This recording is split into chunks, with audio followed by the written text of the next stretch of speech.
자, 여러분 어떻게 휴식을 잘 취하고 오셨나요? 네, 당연히 잘 취하고 오셨겠죠. 그렇죠?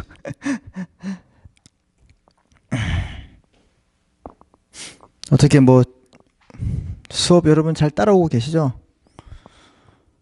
질문도 없고 반응도 잘 모르니까 답답할 뿐입니다.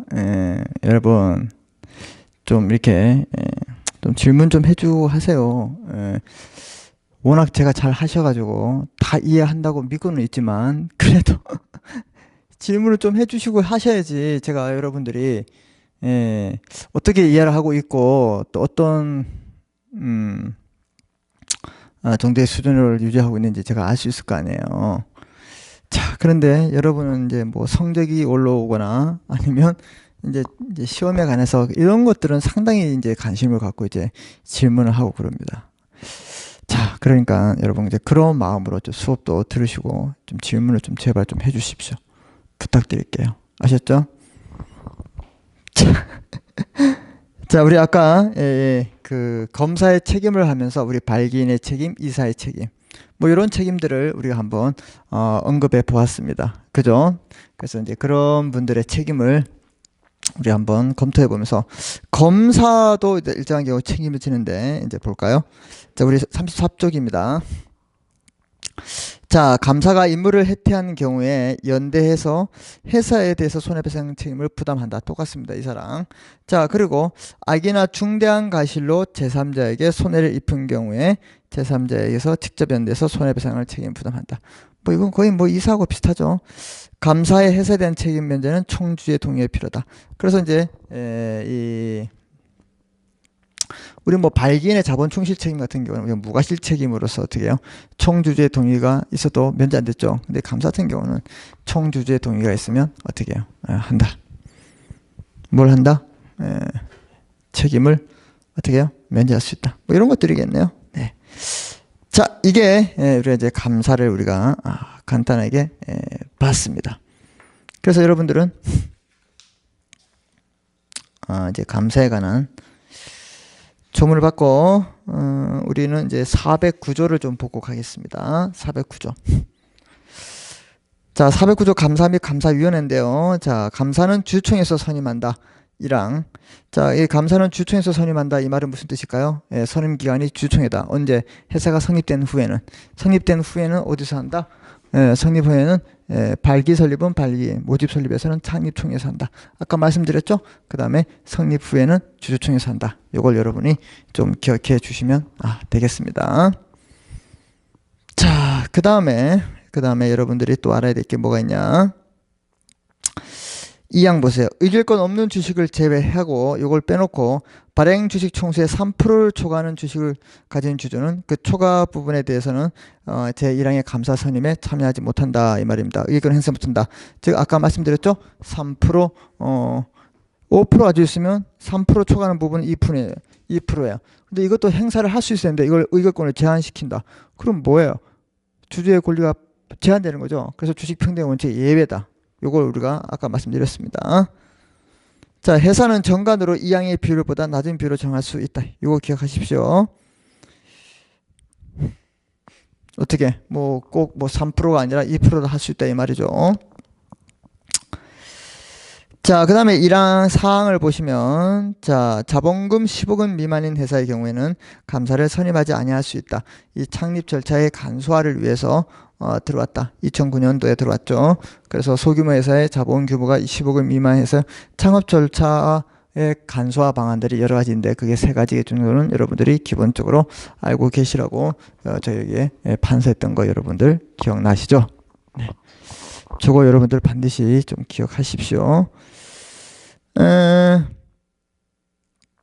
그 다음에 만약에 사항에 따라서 소규모 회사가 감사를 선임하지 아니한 때는 회사가 이사에 대해서 또는 이사가 그 회사에 대해서 소를 제기한 경우에 이사 또는 감사는 이해관계인은 법원에 회사를 대표자를 선임할 것을 신청해야 한다. 이렇게 보시면 됩니다. 자, 그 다음에 409조의 2 감사 해임에 관한 의견 진술권인데요. 검사는 주총회에서 감사의 해임에 관해서 의결권을 진술할 수 있다. 아까 말씀드렸죠. 임기는 보세요. 감사 임기는 취임 후 3년 내 최종 결산기에 대한 정기 주총 종교시까지로 하고 있습니다.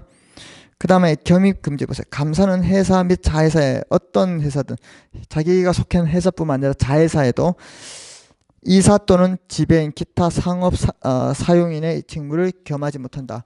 오로지 감사이어야 한다고 아까 말씀드렸죠. 이렇게 조문에 나와 있습니다. 그 다음 보세요. 412조 감사의 직무 보고 요구 조사권의 권한. 그 1항 감사는 이사의 직무의 집행을 감사한다. 당연히 했죠. 감사하죠. 자, 2항 감사는 언제든지 이사에 대해서 영업 보고를 요구하거나 감사의 회사의 업무와 재산 상태를 조사할 수 있습니다. 그 다음에 감사는 회사의 비용으로 전문가의 도움을 구할 수 있겠죠. 뭐 회계사를 선임하거나 뭐 세무사를 선임해서 할 수 있겠죠. 그 다음에 2조 이사의 그 보고 의무. 이사는 회사에 현저한 손해를 미칠 염려가 있을 때 그 사실을 발견한 때는 즉시 감사에게 보고해야 되어 있습니다. 자, 그 다음에 412조의 3 보시면 총회 소집에 대한 청구. 감사는 회의 목적 사항과 소집 이유를 기재한 서면을 이사에 제출해서 임시총회를 소집을 청구할 수 있다. 주총회 소집은 누가 한다 했어요 아까? 이사회. 그리고 이사회 또 이사회가 하죠. 그래도 누가 할까요? 아까 했잖아요. 감사위원회. 그 다음에 법원이 한다고 했잖아요. 그래서 그런 얘기를 하는 겁니다. 자, 그 다음에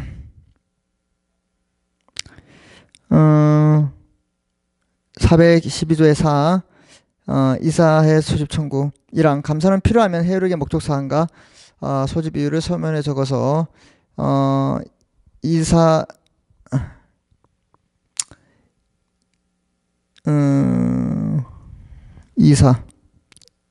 소집권자가 있는 경우에 소집권자를 말하고 있는데 이하에서 자, 이 서면을 적어 이사에게 제출하고 이사의 소집을 청구할 수 있다. 뭐 당연한 거죠. 그 다음에 412 뭐 자회사 조사권, 그 다음에 조사 보고, 감사록 작성, 감사의 책임 뭐 이런 것들 읽어보시고 특히 이제 414 감사의 책임 보시면 아까 보았듯이 뭐예요? 감사가 그 임무를 혜택할 때는 그 감사는 회사에 대해서 연대해서 손해배상 책임이 있다. 악의 또는 이항 보시면 악의 또는 중대한 과실로 임무를 혜택할 때는 제3대에서 연대해서 손해배상 책임이 있다. 이거 우리가 봤던 내용이니까 여러분 이렇게 한번 살펴보시면 되겠습니다. 자, 이렇게 보시고 이제 감사를 선임하지 않았어요. 어디서 주총에서. 그러면 이 이사회 내에 보면 감사위원회가 있다 했죠. 이 감사위원회에 대해서 우리가 학습해 보도록 하겠습니다. 자, 의 보시면 이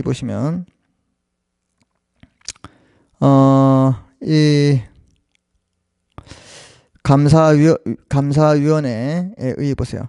주식회사의 가름에서 대신해서 주식회사의 가름이 아니라 주식회사의 감사의 가름에서 감사를 대신해서 감사위원회를 설치할 수 있게 했습니다. 주식회사가 감사위원회를 설치하려면 우선 정관에 그 규정이 있어야 됩니다. 그래서 감사를 안 두고 감사위원회에서 그 위원회가 감사의 역할을 한다. 이 얘기를 이런 위원회를 구성하려면 정관에 반드시 규정이 있어야지만 가능하다. 이걸 여러분이 알아두시고요. 정관에서 정한 바에 따라 감사의 가름에서 393조의 이해 규정에 의한 이사회 내의 위원회에서 우리 보세요. 이사회 내에 각종 위원회에 있죠. 인사, 재무 등등등 위원회가 있습니다. 이 위원회로서 감사위원회를 설치할 수 있다 이 말입니다. 그래서 감사위원회를 설치할 수 있는 경우가 이게 나온다 이 말입니다. 자, 그래서 감사위원회를 설치할 경우는 감사를 둘 수 없다. 이거 반드시 기억해야 됩니다.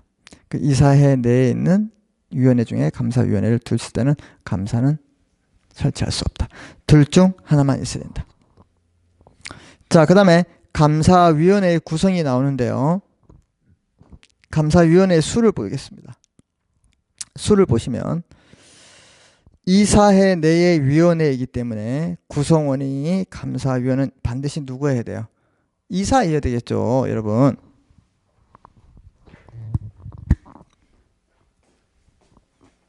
이제 감사 우리 이렇게 이거 좀 지울까요? 네. 감사.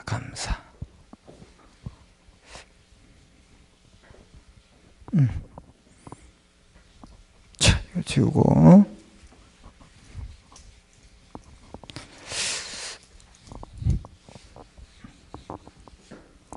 파란색 잘 보이는지 모르겠네요. 감사위원회. 감사위원회는요, 감사위원회는, 여기에 있는 이사회의 구성원. 이사회의 구성원은 누구예요? 이사죠. 그럼 감사위원회의 구성원도 누구예요? 이사다 이 말입니다. 이게 특징이에요. 왜? 여기에 각종 뭐가 있어요? 위원회가 있습니다. 그래서 이사회 내의 위원회이기 때문에 전부 다 누가 멤버들이다? 이사들이다. 이거 여러분들이 기억하셔야 돼요. 네, 아셨죠? 빨간색이 잘 안 나와. 자, 그래서 이사회 내 위원이기 때문에 감사위원은 이사회하고 그 수는 3인 이상이어야 한다. 3인 이상. 감사위원은 이사이고 3인 이상이어야 한다. 감사위원회가 감사 있는 게 아니라 이사예요. 이거 여러분들 많이 헷갈리시더라고요. 우리 이사회 그 위원회 공부해서 안 했어요? 했죠? 여러분들 자꾸만 복습을 너무 열심히 하시니까 이거랑 또 헷갈릴 수 있어요. 30페이지 오세요. 30페이지 오시면 30페이지 오시면 6번에 위에 올라가시면 이사회 내 위원회 제도 393조의 2가 있죠. 그럼 이런 이사회 그거 보세요. 여기 이사회에 내에 보면 각종 위원회가 있다랬죠. 뭐 인사위원회, 재무위원회, 감사위원회 등등등 있을 거예요. 그죠? 있는데 이 위원회의 구성원은 반드시 몇 명 이상 있어야 된다고요? 2인 이상이 있어야 돼요. 위원회가 되려면 2인 이상이 있어야 되는데 이 위원회 중에서도 감사위원회는 3인 이상이 있어야 한다는 걸 기억하시라 이 말입니다. 이해됐죠? 예. 보통 이제 위원회는 거기 2인 이상의 이사로 구성되는데 감사위원회는 몇 명 있어야 된다? 이사가 3명 있어야 된다. 이걸 기억하기 위해서 다시 봤다. 이해되십니까 여러분? 그래서 30페이지 오시면 다시 이사회 내에 2인 이상 이사로 구성되고 설치를 위해서 정관에 반드시 규정이 있어야 된다. 정관에 규정이 있어야 된다. 그래서 이 위원회 각종 위원회 자 보시다 정리합니다. 어차피 계속 공부해야 됩니다. 여러분 시험 보기 위해서 우리 기말고사 2인 이상이 있어야 되고 그 다음에 정관에 규정이 있어야 된다. 뭐 여기서 이사에서 말하는 위원회는 그 각종 위원회들의 위원들은 이사가 2인 이상 있어야 되고 이런 이런 위원회 두기 위해서는 정관에 규정이 있어야 된다. 그 중에 감사위원회는 당연히 이사들로 구성되어 있고 3인 이상이 있어야 되고 얘도 당연히 정관에 규정이 있어야 되겠죠. 그죠? 네. 그래서 어떤 분이 이렇게 옛날에 이제 제 수업을 듣던 학생이 이사회에서 2인 이상이 있으면 되는데 왜 그냥 3인 이상이에요? 3인 이상 있어야 된다 하니까 그런 거죠. 법조문에서. 그렇죠? 그래서 2인 이상이면 된다. 그럼 2인 이상인데 여기는 왜 3인이냐? 그렇게 필요하기 때문에 그런 거죠. 그 다음 이사회로부터 위임받은 상임에 대해서 결의하고 결의 효력은 이사회와 동일하다. 그래서 위원회에서 했던 효력은 이사회와 동일하다. 이런 것들을 여러분이 알고 계셨죠? 믿고 있습니다. 알고 있었던 걸로. 자, 이렇게 하고 이제 오십시오. 이제 34페이지 오시면. 그래서 이사회의 수는 이사회 내 위원으로서 다시 우리 쭉 이제 감사위원회 2번을 왔어요. 감사위원회의 수는 이사회 내 위원이기 때문에 구성원인 감사위원은 이사여야 하고 그 수는 3명 이상 있어야 된다. 보통 위원회는 2인 이상 있어야 되기 때문에 특히 여기서 감사위원회는 3인 이상을 요구하고 있다. 이걸 기억하시다. 선임과 해임은 어디서 할까요? 여기 전부 다. 멤버들이 이사니까 이사회에서 합니다.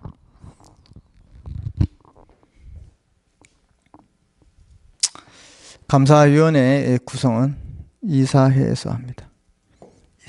그래서 여러분들 이 감사위원회 같이 배우기 때문에 감사란 말이 들어가지고 이 감사위원회는 이사란 말이 나오면 이상하다. 이렇게 하면 오해된다. 이사회 내에 감사위원회이기 때문에 이건 전부 다 이사들로 구성되어 있습니다. 요거 반드시 여러분들이 기억하셔야 됩니다. 자, 그 다음에 그럼 뭐 이렇게 감사위원회는 감사들로 구성되어 있다. 말도 안 되는 소리야. 말도 완전히 틀렸어요. 틀려도 한참 틀렸죠. 왜? 감사가 있을 때 감사위원회 자체가 있을 수 없는데 무슨 감사위원회가 감사들로 구성되어 있어요. 또 감사위원회는 새로운 주류들로 구성되어 있다. 아주 쏙쏙쏙 빠져듭니다. 맞아. 뭘 맞아? 감사위원회는 누굴로 구성되어 있다? 이사들로 되어 있다. 감사들은 그냥 감사 이해한다고 했잖아요. only 감사. 알았죠? 제가 하고 있는 말 여러분들이 잘 알아들으세요. 제가 이렇게 자세히 설명하고 반복해서 하기 때문에 여러분 학습할 때 좀 도움이 많이 됐으면 좋겠습니다. 그죠? 자, 그리고 여러분 보시면요. 자, 보시면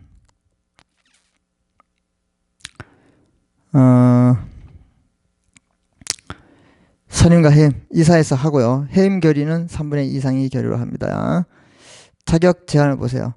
이사회 내의 위원으로서 이사들로 구성된다고 했죠. 이사 동그라미 마시고 상법에서 대주주, 지배주주의 영향을 받는 자들이 감사위원회에 다수를 차지 못하도록 하고 있다 이 말입니다. 주주들이 이런 걸 감사를 하면 우리 아까 보았던 것처럼 자기 모순에 빠질 수 있다 이 말입니다. 그래서 이사들로 하고 있다.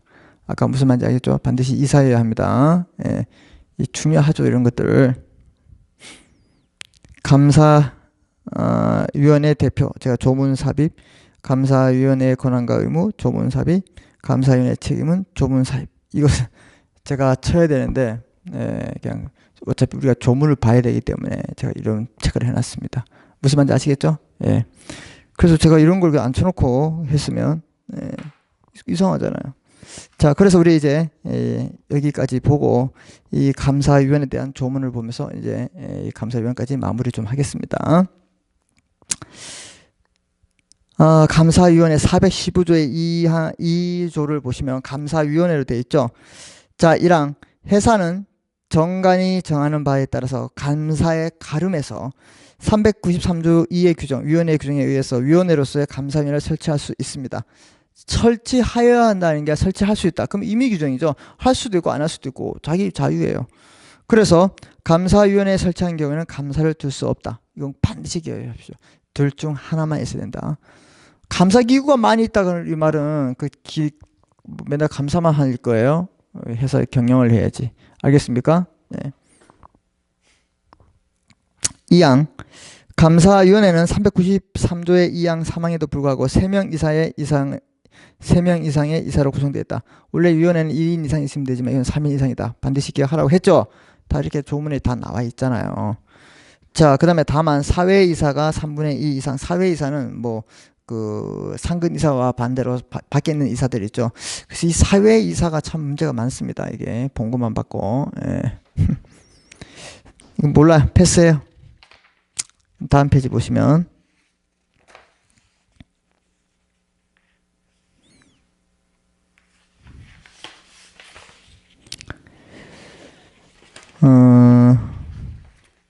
다음 페이지 보시면 다음 페이지가 아니라 3항을 보시면 감사위원회 위원회 해임에 관한 사항은 이사의 결의로 3분의 2 이상의 결의를 한다. 우리 아까 말씀드렸고 4항 보시면 4항, 5항, 6항 제가 조문 삽입, 조문을 넣어라 뭐 이렇게 했는데 제가 안 넣었어요.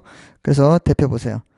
자, 4항을 보시면 감사위원회는 그 결의로 위원회의 대표할 자를 선정해야 된다. 그래서 대표할 자를 한다 이 말입니다. 그 위원회에서 이 경우 수인의 위원이 공동으로 위원회를 대표할 것을 정할 수 있다 이 말입니다. 수인도 되고 5항 보시면 감사위원회는 회사의 비용으로 전문가의 조력을 구할 수도 있다. 당연하겠죠.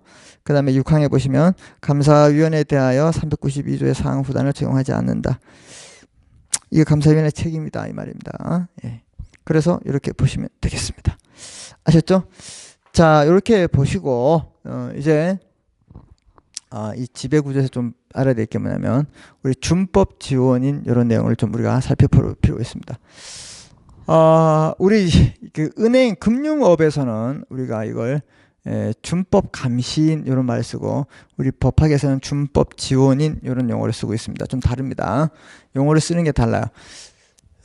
그래서 이 준법 지원인은 우리 그 여러분들 뭐 은행이나 이런 게 카드사에서 이렇게 뭐 안내 문자를 받으면 준법 감시인에 의해서 뭐 이렇게 뭐 했다 이런 문제들이 밑에 나오죠. 준법 감시인에 의해서 뭐 통과를 뭐 이렇게 필수적으로 뭘 받았다.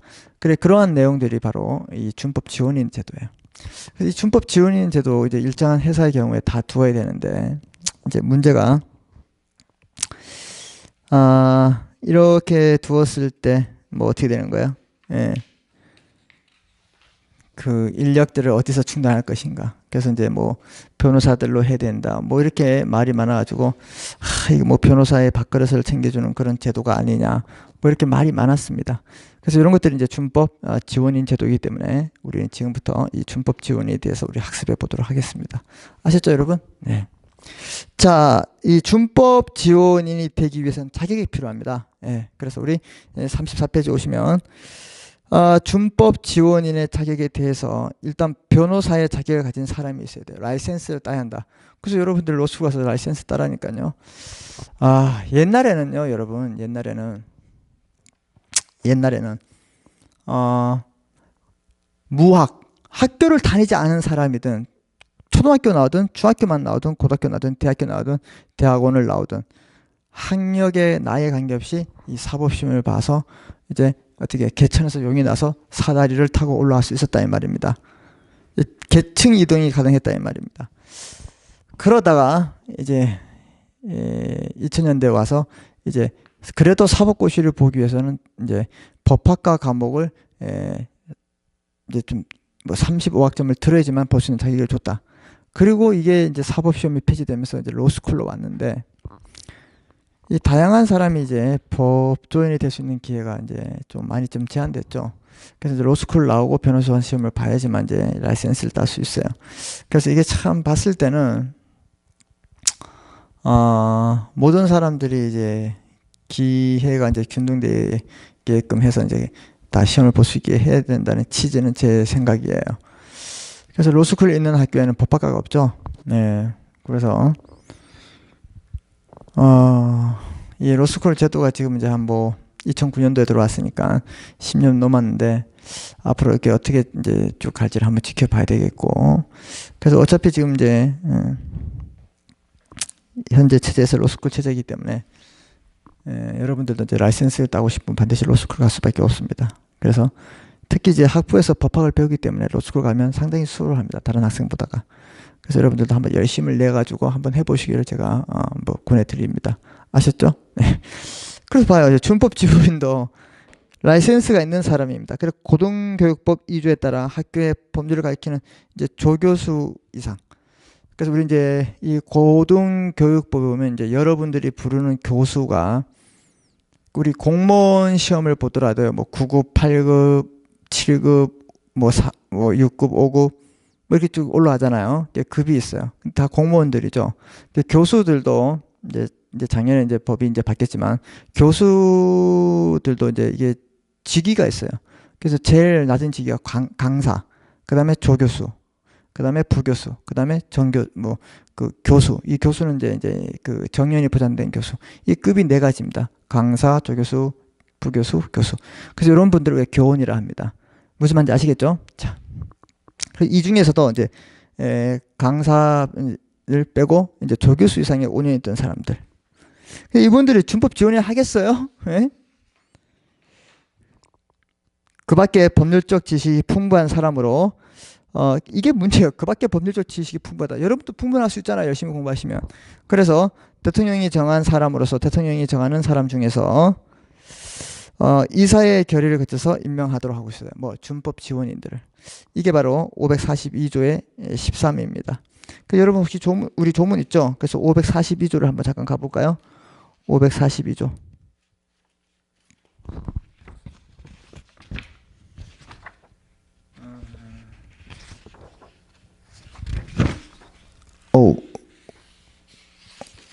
어우, 죄송합니다. 제가 이 조문을 그쪽은 내가 업로드를 안 한 것 같은데요. 그죠? 예, 그럼 여러분 찾아보시고. 그래요. 하여튼 542조에 있어요. 자, 그 다음 보세요. 이제 상장회사가 있습니다. 우리 상법은 비상장회사를 공부하는데 상장회사가 있습니다. 우리 자본시장법에 이제 이렇게 옛날에 이제 증권거래법이죠. 그 자본시장법에 의해서 이제 거래를 하는 그런 이제 회사들을 이제 상장회사를 하는데 이런 상장에서 감사 또는 감사위원, 준법 감신 또는 이와 관련된 법무부서에서 근무한 경력을 합산해서 10년 이상인 사람, 법률학의 석사 이상인 학위를 취득한 사람으로서 상장회사에서 뭐 일한 지가 5년 이상 되는 사람, 뭐 이런 사람들을 이제 일정한 자격이 있으면 이 사람들을 준법 지원을 할 수 있다. 가장 먼저 들어오는 게 뭐예요, 여러분? 변호사 자격이 있는 사람들. 적용 범위 보세요. 그럼 어떠한 회사에 이런 준법 우리 지원인을 이제 고용할 수 있을 것인가? 자산 규모 등을 고려해서 대통령령으로 정하는 상장회사의 법령을 준수하고 회사의 경영을 하기 위해서 임직원이 그 직무를 수행할 때 따라야 할 준법 통제에 관한 기준 및 절차, 이걸 우리가 준법 통제 기준이라고 하고 있습니다. 마련해야 하고 위의 상장회사는 이런 준법 통제 기준 준수에 관한 업무를 담당하는 사람, 준법 지원인에 대한 한 명 이상을 두어야 한다 이 말입니다. 그럼 반드시 한 명 이상 있어야 되겠죠. 그래서 한 명 이상 있어야 된대요. 그럼 어떤 회사가? 거기 보시면 준법 통제 기준 및 준법 지원 제도를 도입하려는 범위는 미치십니다. 자산 총액 5천억 원 이상인 회사. 그 5천억인 회사가 되게 많죠, 대한민국에. 그런 회사는 준법 지원을 다 한 명씩 둬야 된다 이 말입니다. 취업하기 쉽겠죠, 그죠? 그런 뜻입니다. 5억 원 이상. 그리고 이제 그 부칙에서는 자 우리 그 시행령 바꿔가지고 2013년 11월까지는 이 5천억을 이제 1조로 보고 있습니다. 이제 바뀝니다. 지금은 1조겠죠. 이런 회사는 범위를 확대되고 있습니다. 그럼 이런 준법 지원의 임면 어떻게 임명하고 면직하는가? 아니면 이 사람의 임기는 뭘까? 이런 내용이 나오는데 이 준법 지원인의 임면에 관해서 이사의 결의에 의해서 하고 있습니다. 그래서 이사에서 한다. 여러분 동그라미 치세요. 이사에서 하는구나. 그러니까 이사회가 하는 일이 많아요. 임기 중, 그 다음 임기 중에 준법 지원인을 해임할 때는 이사의 결의로 가능한지에 대해서 언급이 없다. 그래서 그러나 이 상법상 준법 지원인의 상장회사 표준 통제 기준 제7조, 그래서 이제 이 준법 통제 기준이 또 있습니다. 별도의 기준표가 아니라 기준에 관한 그 법률은 아니지만 기준이 있다 이 말이죠. 거기에 7조 2항에서 아무런 부분이 이러한 부분이 보완되고 있어요. 그게 5에 5. 각주 5번 참고하시면 됩니다. 아셨죠? 네, 참고하시고. 이렇게 보세요. 네. 여러분 그 각주 4번에 오시면 보고 있습니다. 각주 4번에 보시면 상장회사의 표준 준법 통제 기준이 있어요. 그 상장회사 이제 앞으로 이제 1조 원 이상 이 상장회사 같은 경우에는 이런 준법 통제 기준을 따라야 됩니다. 상법도 따라야 되겠지만 여기 기준도 따라야 된다. 그래서 7조에 보면 준법 지원인의 임면 2항에 보시면 준법 지원인은 정당한 이유 없이 임기 중에 해임되지 아니한다. 임기 중에 해임을 하는 경우에는 해임 사유를 입증할 수 있는 충분한 증거를 제시해야 한다고 규정하고 있다. 여기 되게 자르기 힘들다 이 말이죠. 예. 그래서 각주 5번 보시면 해임할 때 준법 지원인의 징계에 관해서는 별도의 규정이 두는 것이 바람직하다. 징계에 의해서 해임 이외에도 신체상 또는 정신상으로 준법 지원의 직무를 수행하기에 계속 어렵다. 현저하게 부적한 경우와 같이 구체적으로 해임 사유를 정할 수 있고, 그러나 이 준법 지원의 해임 요건의 설정 및 운영은 준법 지원의 임기와 독립적 직무 수행을 규정한 상법 540조의 13의 6항 9항의 취지에 어긋나지 않도록 해야 한다. 그래서 이것들이 보충하고 있다. 이렇게 보시면 됩니다. 그래서 제가 이게 지금 조문을 이게 안 했는데 여러분 좀 찾아서 한번 읽어보시면 돼요. 여기는 내용 그대로입니다. 이해됐죠? 준법 지원인은. 자, 그래서 아까 이제 임면에서 이사의 해임을 거치는데 위에 올라가시면 임기 중에 해임은 이사의 결의를 가능한 지에서 언급이 없다. 아까 됐죠? 그래서 상법상 중법 지원이나 상장에서의 표준 통제 기준 제7조 2항에 의해서 이런 부분이 보완되고 있다. 아까 봤습니다. 또한 상법 542조의 13에 대한 제6항 제8항에서는 준법 지원인의 임기를 3년으로 하고 있습니다. 몇 년으로 하고 있다? 3년. 3년이면 여러분 이게 또 3년하고 3년하고 3년을 계속 하겠죠. 그죠? 3년이면 길까요? 짧까요? 짧을까요? 아까 우리 이사의 임기는 얼마였어요? 3년을 초과할 수 없다. 감사는요? 그 최종 결산기가 3년 초과하지 않는 범위 내에서 3년을 보통 기준으로 하고 있기 때문에 얘들도 3년이 아닐까 이런 생각을 좀 해봅니다. 3년을 보다 단기로 3년으로 하고 상근으로 한다는 규정하고 있다. 상근 뭐야? 거기서 근무해야 된다 이 말이죠. 다른 법률의 규정이 준법 지원인의 임기를 3년보다 단기로 정하고 있는 경우에는 상법 규정을 다른 법에 우선해서 적용하기로 하고 있다. 그러니까 뭐예요? 다른 법에서는 뭐 1년 해야 2년 한다 이렇게 했을 때 3년으로 간다 이 말입니다. 그러니까 확실하게 보장해주고 있죠. 그럼 보세요. 대학교 교수님들 여기 와서 이걸 하겠습니까, 여러분? 3년 뒤에 잘리는데. 그리고 뭐 변호사 이제 막 변호사다 갈까 안 갈까요? 가야죠. 취업을 해야 되기 때문에. 제가 이렇게 말하는 취지를 여러분이 무슨 뜻인지 참 잘 알 거라고 믿어 의심치 않습니다.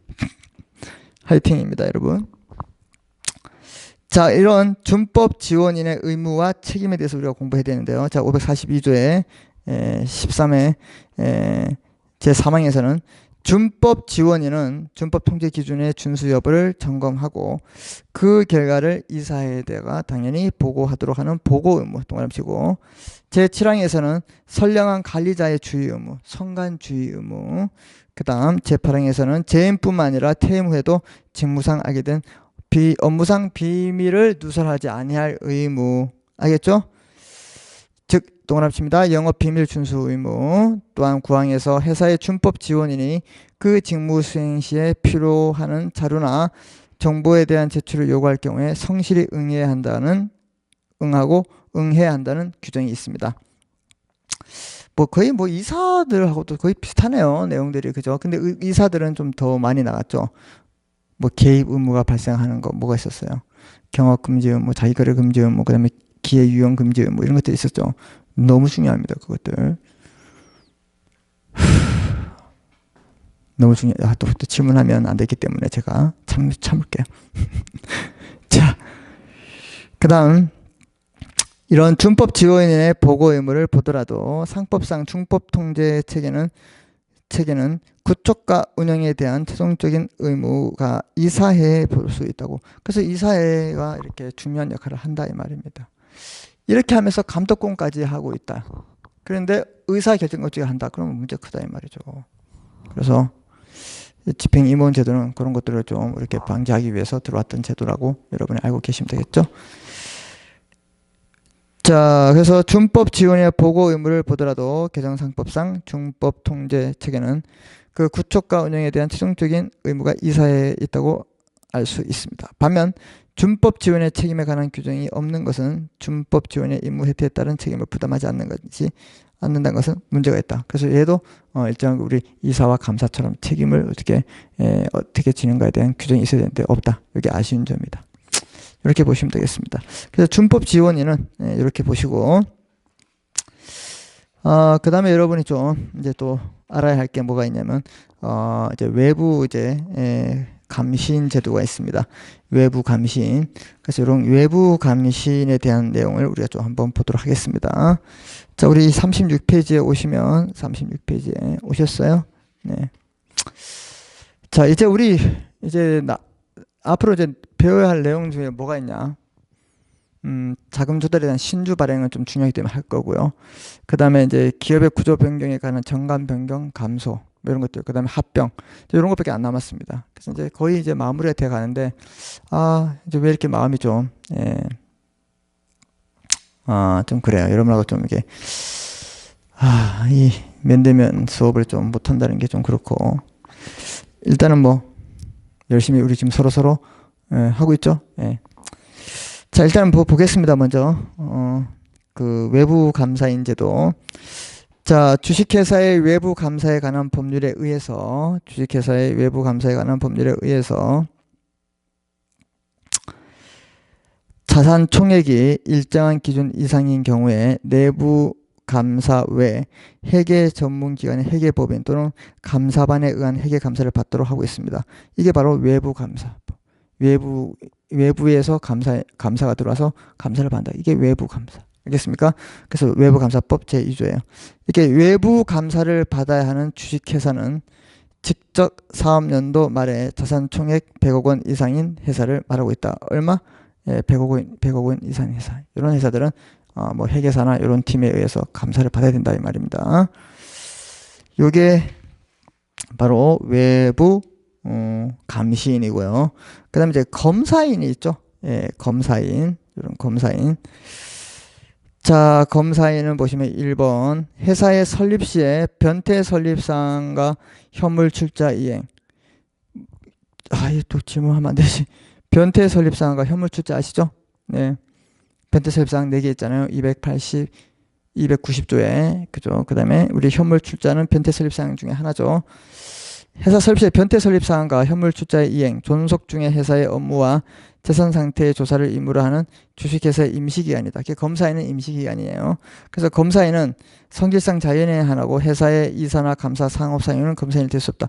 무조건 검사인은 당연히 검사인들은 누가 하는 거예요? 바로 사람이 하겠죠. 그래서 이 검사인의 검사를 가늠한다. 이렇게 했잖아요. 우리 변태 설립사항 조사할 때 검사인의 검사를 가늠한다. 검사인의 조사를 어떻게 해요? 검사인의 조사를 가늠할 수 있는 게 변태 설립 사항에서 어떤 사항, 발기인이 받을 특별 이익이나 발기인의 보수 이런 것들은 뭘로? 공중인의 공중, 그 다음에 현물 출자 같은 건 감정인의 감정으로 이 검사인의 검사를 가름한다. 이렇게 했어요. 예. 그래서 이 검사인은 반드시 누구? 반드시 감사. 자연인이다. 이렇게 보시면 되겠습니다. 자, 그 다음에 법원에서 선임하는 경우는 선임하는 경우와 주총에서 선임하는 경우가 있다. 검사인은 어디서 하냐? 우리 법원에서 선임했죠. 우리 그 변태 설립 설정할 때. 그 다음에 주총에서도 선임할 수 있다. 두 가지 경우가 있다. 세 번째, 이 검사인에 대한 책임은 아무런 규정이 없지만 위임의 일반 원칙에 따라서 성간주의 의무를 지우기 때문에 위반한 경우에 채무 불이행 책임과 제3자에 대한 불법 행위 책임이 있는 것은 일반 이론에 따라서 똑같다. 이렇게 보시면 되겠습니다. 자, 그래요. 우리 이제 이 기업의 지배 구조에 대해서 아주 중요한 내용들을 우리가 쭉 공부했습니다. 그래서 이 기업의 지배 구조는 진짜 설명을 어떻게 해요? 안 하더라도 당연히 중요하기 때문에 너무 중요한 부분이기 때문에 꼭 여러분이 복습을 잘 하시고 이제 우리 다음 이제 시간부터는 회사의 자금 조달 중에서 신주 발행을 할 겁니다. 사채는 시간이 없고 신주 발행을 할 건데 이 신주 발행은 우리 설립 시에 정관 작성하고 주식을 인수하고 납입하고 요 관계하고 서로 비교해서 공부하는 것들이 중요합니다. 아셨죠? 그래서 이런 부분들을 우리가 이제 공부할 건데 여러분 오늘은 이제 여기까지 하고 우리 이제 다음 시간 우리 벌써 주식회사법 13주차 우리 기업법투는 14주차가 됩니다. 그때 이제 신주 발행에 대해서 우리가 한번 공부해 보도록 하겠습니다. 아셨죠? 네. 자, 오늘 여기까지 하겠습니다. 고생했습니다.